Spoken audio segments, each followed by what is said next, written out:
Se você quiser vender o maior absurdo hoje nas redes sociais, desde um copo de água morna com limão até um treino de 7 dias que vai curar a depressão, você só precisa adicionar um ingrediente especial, uma frase mágica, segundo um estudo científico. A nossa geração foi condicionada a desligar o senso crítico assim que escuta as palavras ciência ou comprovado por evidências. Virou um gatilho mental de autoridade, né? Se o criador de conteúdo colocou um link na descrição ou um print do PubMed, a discussão acaba. Deve ser verdade. Mas quando a gente deveria estar ampliando o debate sobre aquele estudo que o influencer, a pessoa trouxe. Porque dizer que algo é baseado em evidências hoje em dia não significa absolutamente nada. Isso virou a embalagem preferida desse novo charlatismo digital. E nesse vídeo nós vamos desmontar essa ilusão. Vamos entender de onde esse termo realmente veio e o que os próprios cientistas dizem sobre o colapso dos artigos publicados.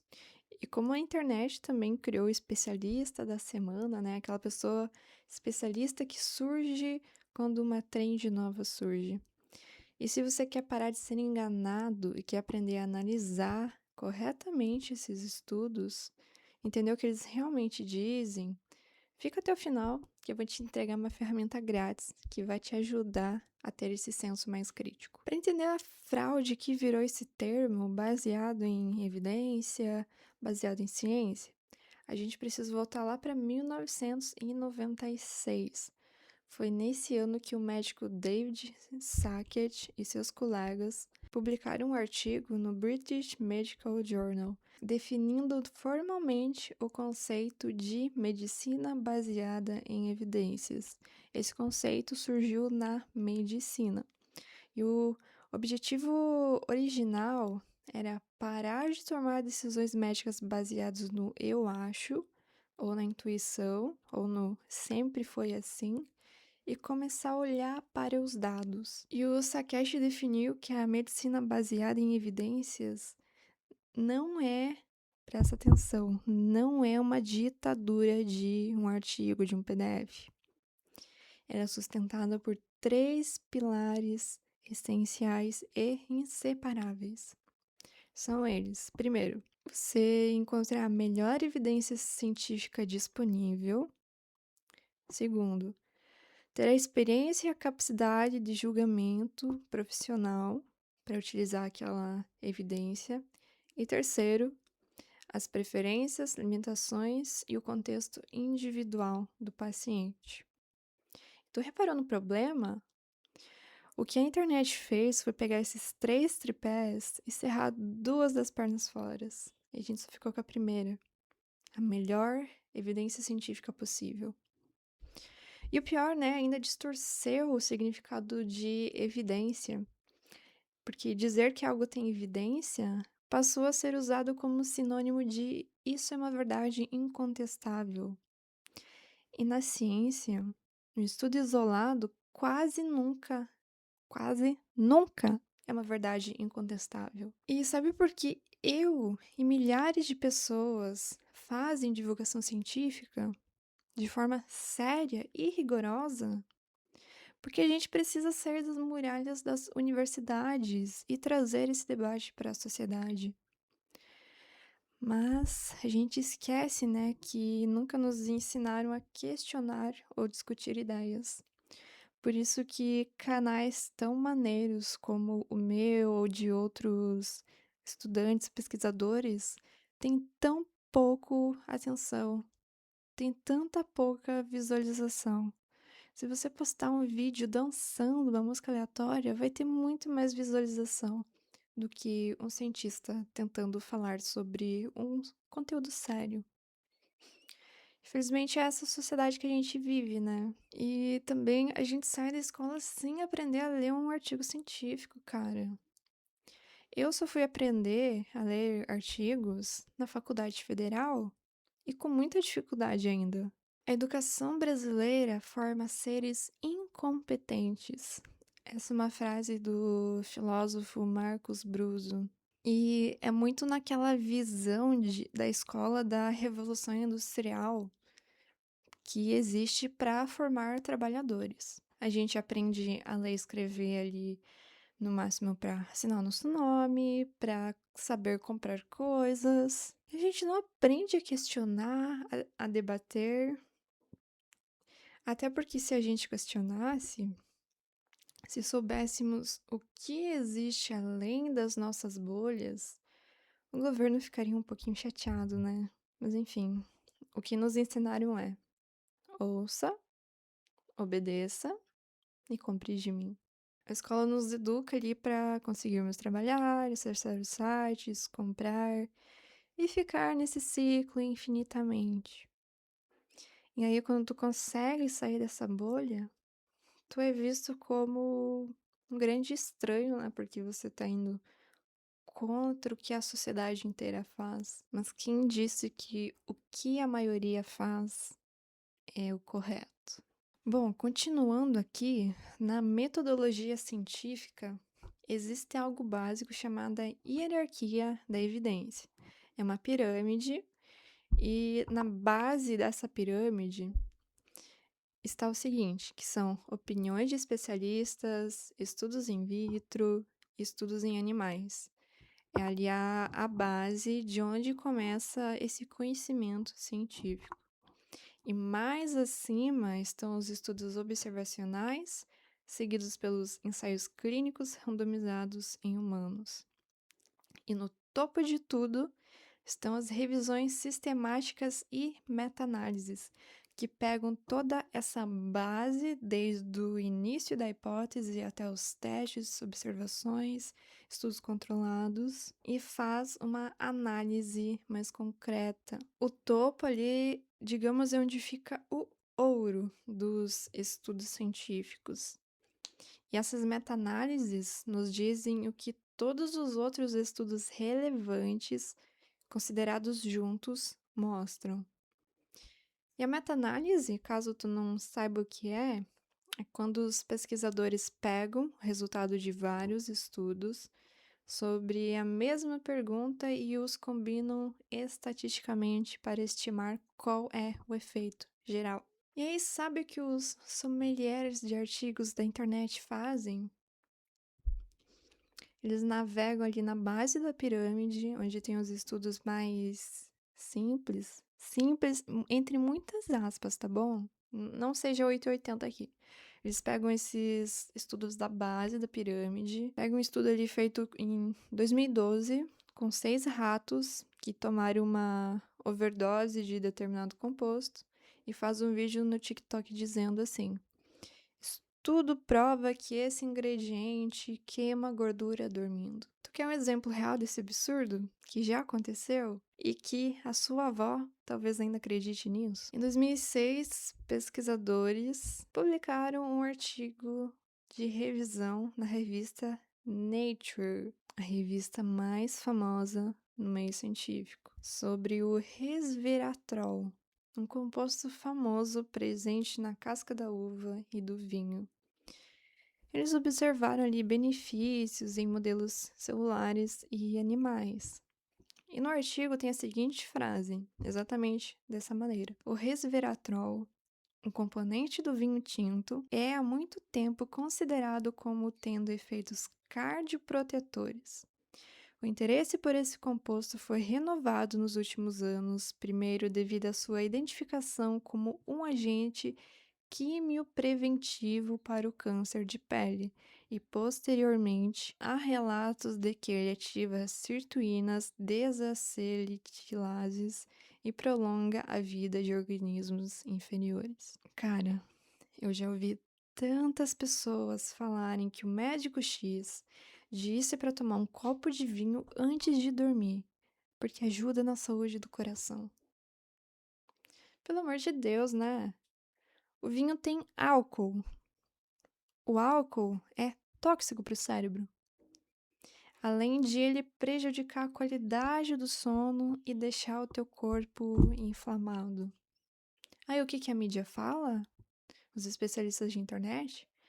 que tomar um copo de vinho por dia equivale a 1 hora de academia, porque traz os mesmos benefícios do exercício físico. E se tu for ler a metodologia verdadeira por trás do estudo sobre o resveratrol, tu entende que para atingir a dose usada nos testes com animais, o ser humano precisaria beber centenas de litros de vinho por dia.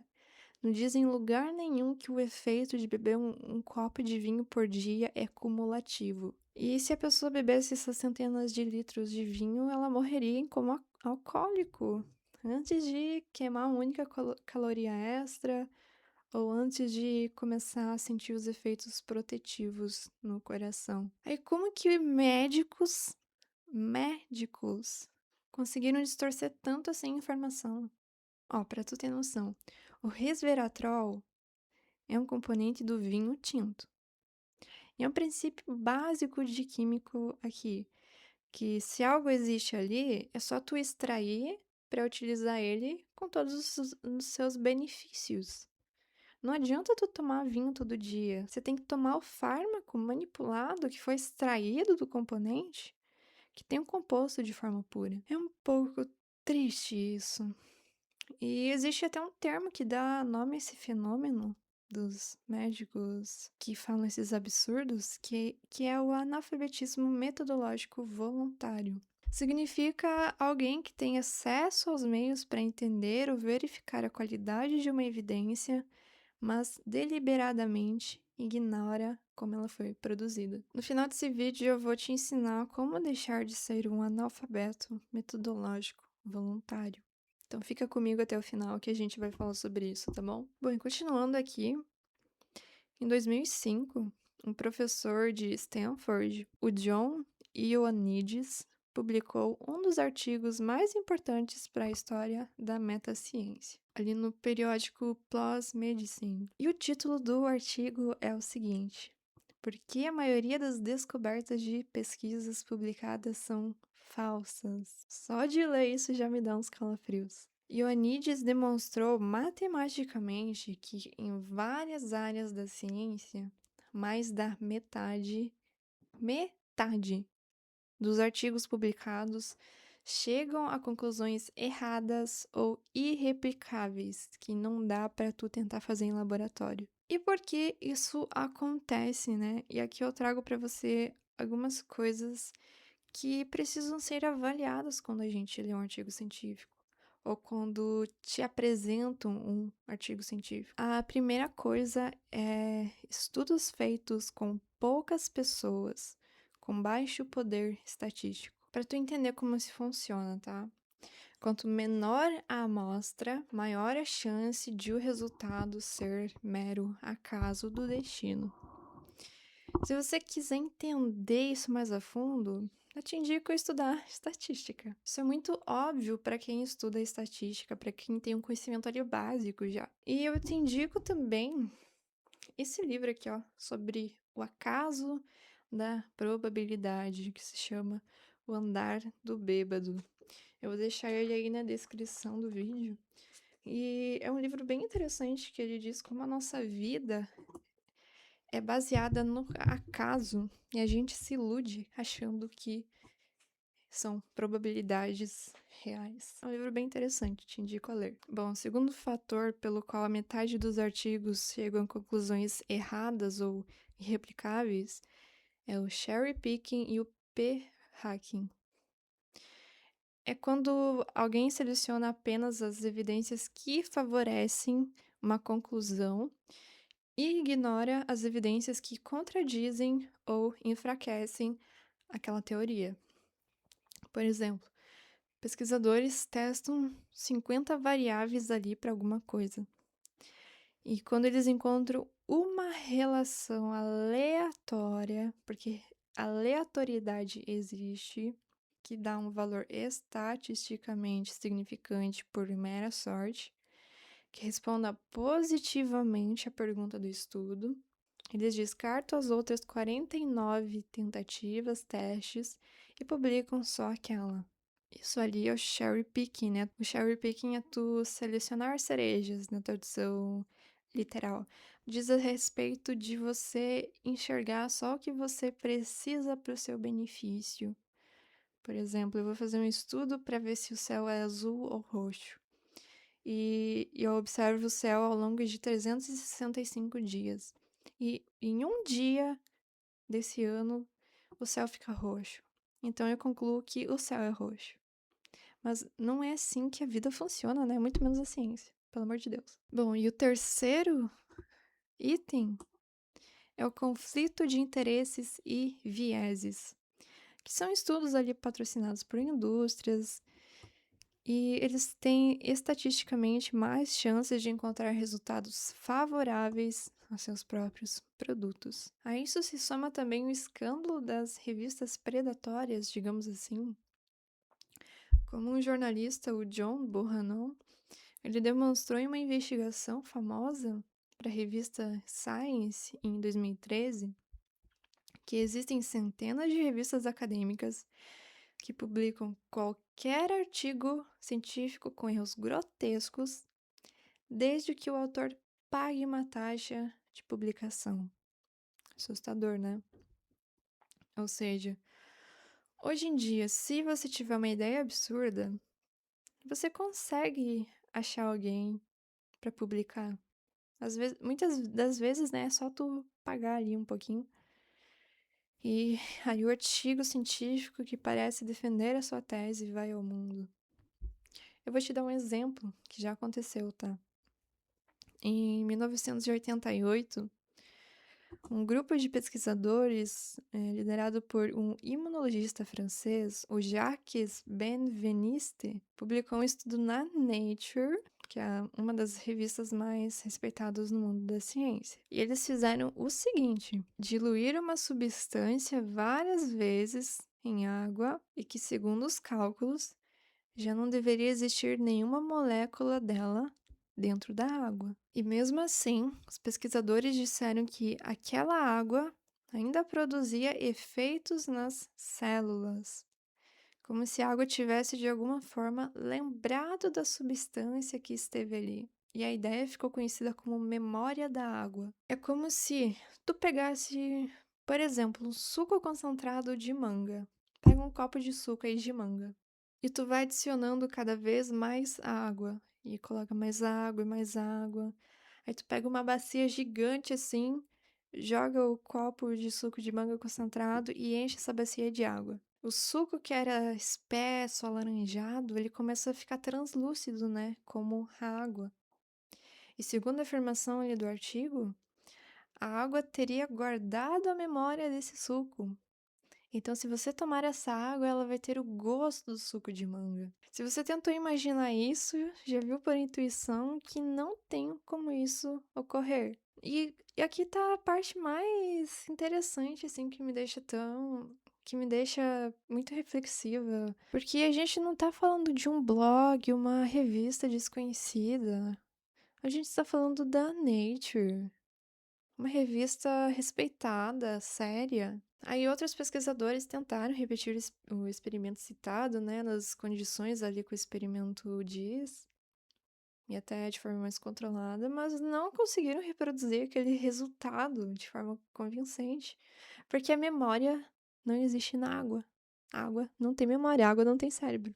Ou seja, então, o resumo dessa ópera é que um estudo ser publicado em uma revista importante não significa que aquela descoberta seja verdade. E o caso dessa memória da água ficou ainda mais curioso, porque mesmo depois das críticas e das tentativas de reprodução, continuaram aparecendo trabalhos tentando encontrar uma explicação para a suposta memória da água. Isso mostra uma coisa bem interessante, que a ciência não funciona porque um artigo foi publicado, mas porque as evidências resistem à tentativa de outras pessoas derrubá-las. Olha quanto tempo o ser humano ficou acreditando que o Sol girava em torno da Terra, né?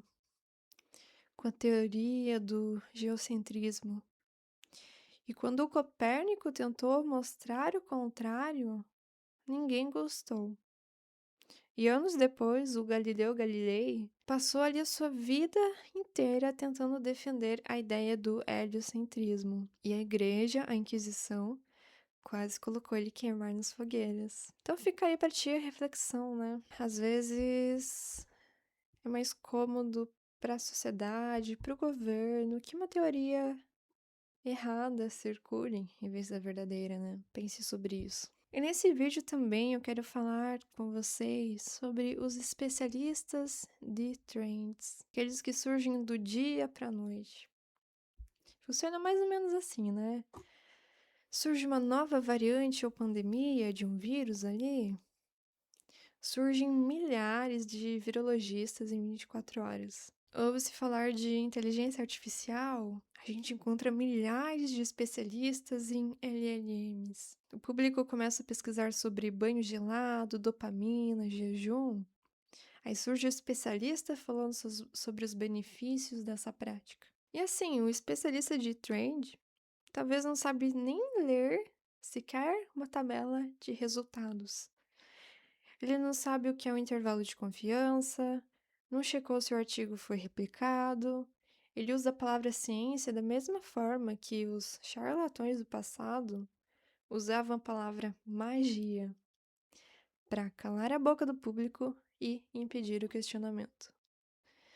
E sabe-se lá se essa pessoa chegou a frequentar o meio acadêmico. E eu te trouxe só coisas negativas, né? Isso significa que a ciência não presta? Que todo o conteúdo feito sobre ciência na internet é mentira? Não, de forma alguma, tá? Não seja essa pessoa 8 ou 80. O método científico é a ferramenta mais brilhante, mais interessante que a gente já desenvolveu para entender o mundo. O problema é que esse uso superficial, com o verniz científico para vender certezas absolutas, onde só existem hipóteses. A ciência é isso: hipóteses, testes e algumas vezes, preste atenção, algumas vezes a verdade absoluta. A verdadeira postura científica é exatamente o oposto do que você vê no feed todos os dias. A ciência não é feita de slogans definitivos, de frases de impacto. Ela é feita de humildade intelectual, de saber que consensos levam décadas para se formar e que um único estudo não prova nada sozinha. E sabe qual é a frase mais honesta no meio científico? É depende. Não sei, precisamos de melhores dados, precisamos estudar mais. Então, da próxima vez que alguém tentar te vender um produto, um estilo de vida ou uma verdade moral inquestionável, usando a frase baseado em evidência, não se impressione. Pergunte: que tipo de evidência que estamos falando? Feita com quem? Replicada por quem? Qual é o consenso daquela área para isso? Um estudo de base? É uma meta-análise? O que é isso? Seja mais ativo, questione. Não seja passivo com o que tento colocar como verdade absoluta para você. E como base para fazer essa aula, eu usei esse livro aqui, como ler artigos científicos, fundamentos da medicina baseada em evidências.